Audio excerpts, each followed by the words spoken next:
My sister demanded that I take a loan against my condo for her treatments, but she lost it when I asked for medical records. Last month, Jenna started demanding I cover half her rent because family supports each other through illness. She's been texting me daily about how exhausted she is, how she can barely get out of bed, how Chloe has to make her own lunches now. The guilt trips worked. I've sent her $800 each month since October. The situation changed when Jenna called crying last Tuesday, saying she needed emergency surgery for complications from her condition. The specialist wanted $15,000 up front, and insurance wouldn't cover experimental treatments. She begged me to take out a loan against my condo. When I hesitated, she said I was letting her die slowly. I agreed to think about it, but something felt wrong. I drove past her apartment that night and saw her car missing. Her neighbor Todd mentioned she'd been leaving every evening around 11 p.m. lately, which seemed strange for someone too weak to stand. I started paying attention. Jenna posted constantly on Facebook about her struggles, always lying in bed with pale lighting, talking about muscle weakness and brain fog, but her trash cans were full of energy drink cans when I visited. Her medicine cabinet had no prescriptions except birth control, and Chloe let slip that mommy's night job pays really good. That's when I decided to follow her. Thursday night, Jenna left her apartment at 10:45 p.m. wearing workout clothes. She drove 40 minutes to a distribution center where she spent 6 hours sorting packages and loading trucks. I watched her lift boxes that had to weigh 50 pounds, moving faster than most of her coworkers. She laughed with them during breaks, did jumping jacks to stay warm, and even raced someone to see who could load a pallet faster. Friday morning, she texted me a photo from bed saying she hadn't slept from the pain. I asked if I could bring soup. She said she was too nauseated to eat but would love some ginger tea. I brought the tea and found her back in bed, heating pad on her back,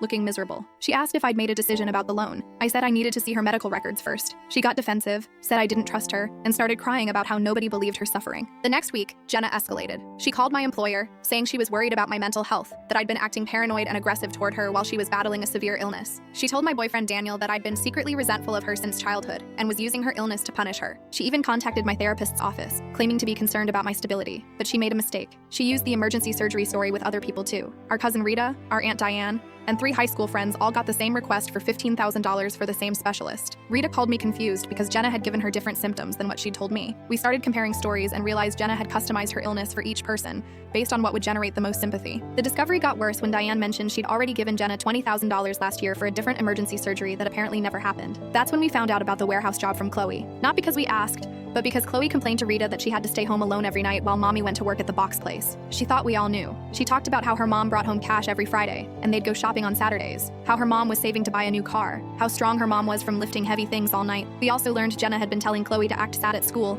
to say mommy was very sick if teachers asked, to never mention the night job to anyone. Yesterday I got a call from the Disability Fraud Investigation Unit. Someone had reported Jenna with detailed documentation of her work history at 3 different warehouses over the past 3 years, complete with photos, timesheets she'd signed under fake names, and statements from co-workers who knew her real identity. They thanked me for my cooperation and said criminal charges would likely follow. I didn't report her, but when investigators called asking questions, I told the truth. Jenna texted me this morning. How could you? I texted back, get well soon. She hasn't responded. Chloe's staying with Rita now while Jenna meets with lawyers she can't afford.